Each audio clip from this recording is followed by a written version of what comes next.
Ayan, nakuha ko na yung aking result. Ayan, oh. Ayan, nakakuha na ako ng voter certification. Ayan, oh. Valid until August 2025. Tapos ito yung aking pragisa. Magandang umaga. Ngayon ay August 21, araw ng Wednesday. Magpaparenew ako ng aking tricycle. Tuturuan ko kayo paano mag-renew ng tricycle na pambiyahe. Ang una nyo gagawin, pipill up kayo ng form. So ako nakapill up na ako ng form. Ito na yung aking form. Bali 3 page yan.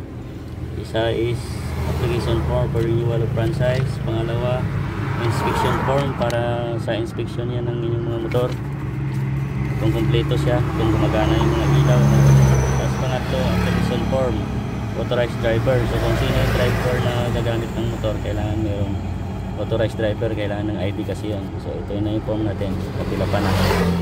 So yan yung una-una nyong gagawin. Tapos siyempre kailangan naka formal ng damit. Baka katulad sa akin, nakapantalon, nakasapatos. So yan, hindi pwedeng naka-short o naka-chinelas. Yung motor kailangan dito, kailangan ito gumagana, yung speedometer saka odometer. Tapos siyempre yung handbrake, tapos signal light, tapos headlight, tapos yung foot brake. Dagdag ko nga pala, kailangan pa pala ng kailangan may ilaw sa loob dun sa passenger seats. So, yan, ganyan, kailangan may ilaw ng ganyan.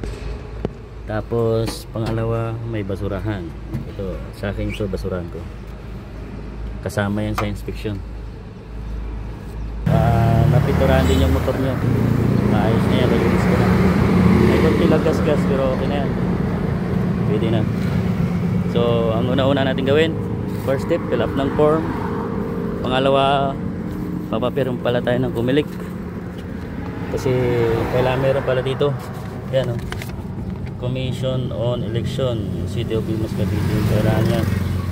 Kailangan nyo ito papirmahan bago kayo pumunta ng teryo. Tapos sunod yan is yung drug test.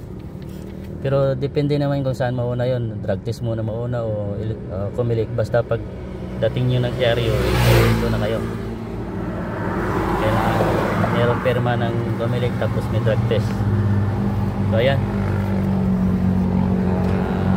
pupunta na tayo ng kumilik. Papapirma tayo doon. Titingnan natin kung open yung kumilik ngayon dito sa bagong munisipyo ng Imus. Kasi sabi nila Monday to Tuesday lang daw yung open dyan. Subukan natin kung bukas. Kung sarado, doon daw sa may Robinson Imus, doon daw open daw yun. So puntahan natin muna yung dito sa bagong munisipyo. Tingnan natin kung bukas. Pag wala, diretso tayo ng Robinson Imus. Ayan, alas muna tayo. Ayan, nandito na ako sa bagong munisipyo ng Imus. Ayan, munisipyo ng Imus. Ang laki niyan. Ito, maganda. Alam mo hotel eh. Tapos ito yung parkingan, ang ganda na parkingan ng Imus. Dati lupa pa lang yun, ngayon simentado na. Yan ang munisipyo ng Imus. Ang laki. Ang haba ng pila, abuti ka ng alas 5 dun. Papapirma ka lang gano'n kahaba. Diretso na lang muna ako sa magpapa drug test. Drug test muna unahin ko. Sunod ko na lang yung kumilik. Haba pila. Ayan, dito na ako sa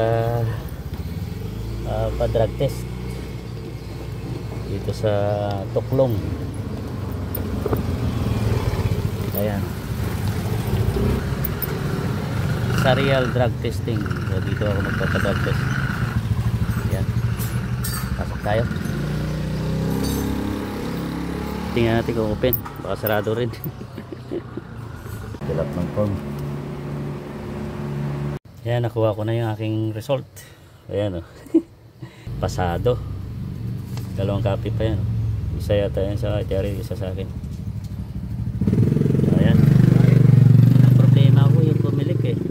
Robinson na lang. Kasi may kumilig din kasi doon. Baka may silang pila doon. Kasi kailangan certification eh. Sige, alis na tayo. Ayan, nandito na ako sa loob ng Robinson Imos. Hanapin ko pa yung kumilig. Okay, dito pala kumilig. Magtatanong muna ako paano ang proseso. Ayan, nakakuha na ako ng voter certification. Ayan o. Sandali lang naman pala. Mabilis lang dito, hindi katulad doon sa may munisipyo ng Imos. Ang haba. Bago ako pumunta ng Terrio, kakain muna ako. Maghanap ako ng makainan dito. Kasi ano na, 12:30 na. Gutom na ako. Yan, maghanap muna tayo ng makainan. Yan, nandito na ako sa Terrio. Dala ko na yung mga papel ko. Kompleto na to. Ayan, pupunta na ako. Ayan, kukunti yung mga tao.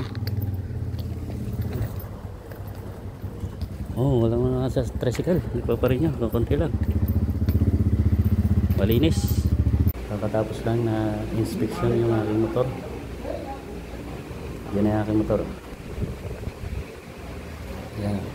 Ako lang yata mag-isa. Oh, walang kataw-tao, ang linis. Patapos ng verification, inspection, dito na sa loob. Antayin ko na yung aking pangalan. Para yun sa babayaran sa prangkisa at saka sa TRU ID. Yan, nandito na ako sa loob. Antayin ko na lang yung aking pangalan. Ito yung loob ng TRU.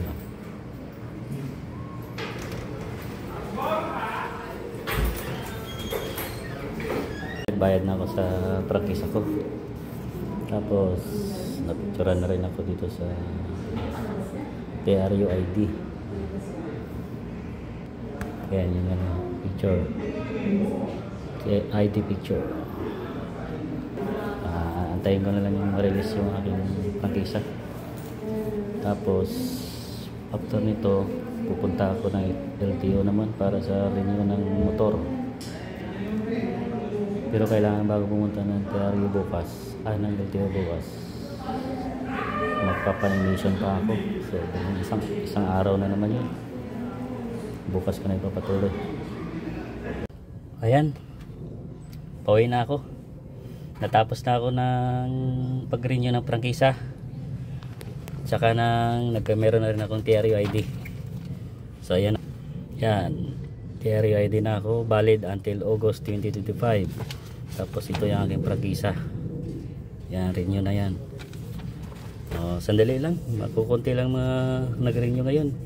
Parang tatatlo nga lang siguro kami. So after nito, bukas naman kailangan agahan ko pa kasi magpapa-emission pa ako bago ako pumunta ng LTO para sa renew ng aking motor. So bukas uli, isang araw na naman yun. Pero ngayon alas 2 na, natapos na ako. So pwede na ako umuwi, maaga pa. Yan na, okay na yan. Ready na tayo.